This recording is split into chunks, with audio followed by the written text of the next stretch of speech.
প্রায় 15 দিনের মতো হয়ে গেছে আমি ভিডিও আপলোড করতে পারছি না। আমার সাইকেলটা দেখতে পাচ্ছেন কতটা পরিমাণ ময়লা হয়ে গিয়েছে।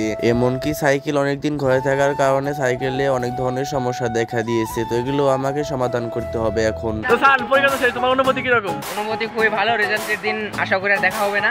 চলে এক কাম কর 200 রুপয়া দে আর 50 রুপয়া কাট ওভার অ্যাক্টিং। কারণ রেজাল্ট দেওয়ার আগ পর্যন্ত আমি শেষ দেই পয়রা। এরপর মেকারের দোকানে এসে সাইকেলের খুঁটিনাটি সমস্যাগুলো সমাধান করছিলাম আমি।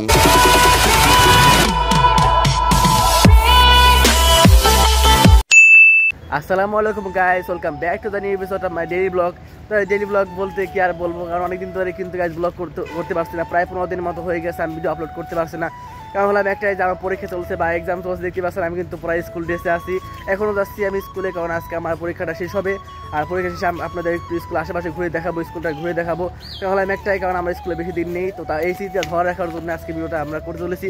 তো আসলে আপনারা সম্পূর্ণ ভিডিও দেখবেন। আর গাইস আমি আপনাদের একটা রিকোয়েস্ট করবো যে আপনারা আজকে ভিডিওটা সম্পূর্ণ দেখবেন, কারণ আমি অনেকদিন ধরে ভিডিও আপলোড করছি না, তার জন্য আমার ভিডিও অনেক ইমপ্রেশন কমে গিয়েছে। তো এই জন্য আপনাদের বলছি যে আজকে ভিডিওটা সম্পূর্ণ দেখার জন্য, কারণ আজকে ভিডিওটি অনেকটাই সুন্দর হতে চলেছে এবং ভিডিওটাও অনেক ছোট হতে চলেছে। তো আমি এখানে কিছু লাইন মিস্টেক করেছিলাম, তার জন্য আমার এখানে আবার পরবর্তীতে ভয়েস দেওয়া লাগছে। তার জন্য আমার মুখের সাথে আমার ভয়েসটা ভালো মতো একটু মিলছে না। এবং আমি প্রায় 15 থেকে 20 দিন পরে ব্লগ করছি, তো তার জন্য আমার অনেকেই ভয় করছে এবং কি পরীক্ষাও আছে, তার জন্য আমি ভালো মতো ভয়েস দিতে পারছিলাম না। এই কারণে আমাকে বাড়ি এসে আবারও ভয়েস দেওয়া লাগলো। তো আর অনেকদিন যাবত আমি ব্লগ করছি না, প্রায় 15 থেকে 20 দিন মতো হয়ে গিয়েছে। তো এটা ছাড়তে প্রায় 20 দিনই হয়ে যাবে। আর গাইস এই ধরনের ভিডিও পেয়ে চাইলে অবশ্যই কিন্তু ভিডিওটিকে লাইক এন্ড চ্যানেলটিকে সাবস্ক্রাইব করে রাখবেন। তো বেশি কথা বলতে চাই না, তো এখান থেকে যাই দিন আমরা সাথে দেখা করছি, কারণ অনেক দেরি হয়ে গেছে, প্রায় 1:15 বেজে গিয়েছে। 1:30 থেকে আমাদের পরীক্ষা। তো আজকে পরীক্ষা শেষ, পরীক্ষার পর দিন আমরা সাথে দেখা করছি স্কুল গিয়ে, তো আপনাদের সাথে দেখা করছি। পরীক্ষা শেষ, তো সবাই দেখতে পাচ্ছেন গাইস নিয়ে চলে এসেছে এখানে। তো মাই তোমার তো পরীক্ষা, তোমার অনুভূতি কিরকম তুমি সবাইকে বলো? ভালো। তো আমি তো তোমার পরীক্ষা শেষ, তোমার তো স্যার পরীক্ষা শেষ, তোমার অনুভূতি কিরকম? অনুভূতি খুবই ভালো। রেজাল্টের দিন আশা করি দেখা হবে না। চলে এক কাম কর 200 রুপয়া দে আর 50 রুপয়া কাট ওভার অ্যাক্টিং। 40 দিন পর আমার বাড়ি দাও, ফেরা শেষ ভাই, আমি খাওয়া দাও। এই যে রাত ভাই ভাই, তো তোমার অনুভূতি কিরকম পরীক্ষা শেষ? এখন ঠিক আছে, কারণ তাহলে মসজিদে এসো, কারণ রেজাল্ট দেওয়ার আগ পর্যন্ত আমি শেষ দেই পয়রা।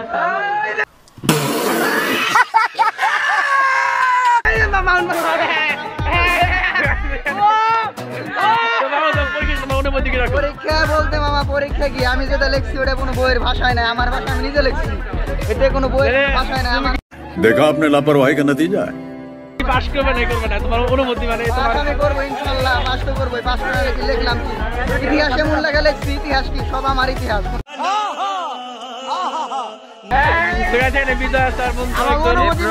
অনুভূতি কিরকম পরীক্ষা শেষ, সমস্যা ইতিহাসে ফেল, বাংলা পাস, ইংরেজিতে ফেল।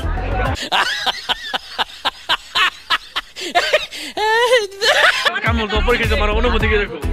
হ্যাঁ ফেল। তোমার অনুভূতি কি?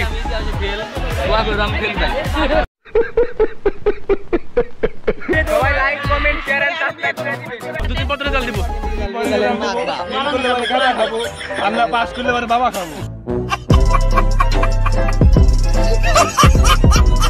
সো গাইস শুনতে তো পারলেন আমাদের বন্ধুর কতগুলো ফানি ডায়লগ। তো এগুলো আপনাদের কেমন লেগেছে অবভিয়াসলি কমেন্ট করে জানিয়ে দিতে পারেন। তো এখানে আমি আর আমার এক বন্ধু বের হয়ে যাচ্ছিলাম, কারণ স্যাররা আমাদেরকে বলেছিল যে তোমরা বের হয়ে যাও, কারণ এখন তো পরীক্ষা শেষ। তো এরপর আমরা রাস্তা দিয়ে বের হয়ে যাচ্ছিলাম আর আশপাশে সবাইকে দেখাচ্ছিলাম। এখানে আমার সব বন্ধুরাই ছিল। আর স্কুলের ভিতর থেকেও কিন্তু অনেকটাই মজা হয়েছে পরীক্ষার পরে, কারণ লাস্টে পরীক্ষা অনেকটাই মজা হয়। তো গাইস বেশি কথা বলতে চাই না, বাসায় যাই আপনার সাথে দেখা করছি। দেন গাইস অবশ্যই চলে আসলাম বাসায়। তো বাসায় এসে আমি সাইকেলটা বের করে তো আম তো অবাক হয়ে গিয়েছি, কারণ অনেকদিন পরে সাইকেলটা বের করেছি। আর সাইকেলটার অবস্থা আপনারা দেখতে পাচ্ছেন কতটাই খারাপ হয়ে গিয়েছে, অনেকটাই নোংরা পড়ে গিয়েছে। আমি তো হালকা পাতলা একটু ঝেড়ে মুছে এনেছি, কিন্তু তারপরে অনেকটাই ময়লা হয়ে রয়েছে। আর আপনারা তো গত ভিডিওতে দেখেছিলেন আমি স্পিড মিটার লাগিয়েছিলাম সাইকেলে। এরপর আমি আর কোনো ভিডিও ছাড়িনি। আর আমার সাইকেলের টায়ার কিন্তু একটু হাওয়া নেই, সামনে পিছনে দুটো চাকা কিন্তু একটু হাওয়া নেই। আর সিটটা অনেকটাই নড়া চলে যাচ্ছে, এমনকি আমার গিয়ারটা অনেকটাই সমস্যা দিচ্ছে, গিয়ার ওঠানামা করছে না। তো আরো অনেক টুকিটাকি সমস্যা আছে, তো এগুলো আমাকে সমাধান করতে হবে। এখন আমাকে যেতে হবে দোকানে। তো দোকানে যাই দিন আপনাদের সাথে দেখা করছি। ফাইনালি চলে আসলাম দোকানে। আর দোকানে আসার পর আমি কিছু তেল নিয়ে নিলাম, এখানে মোবিল। তো এগুলো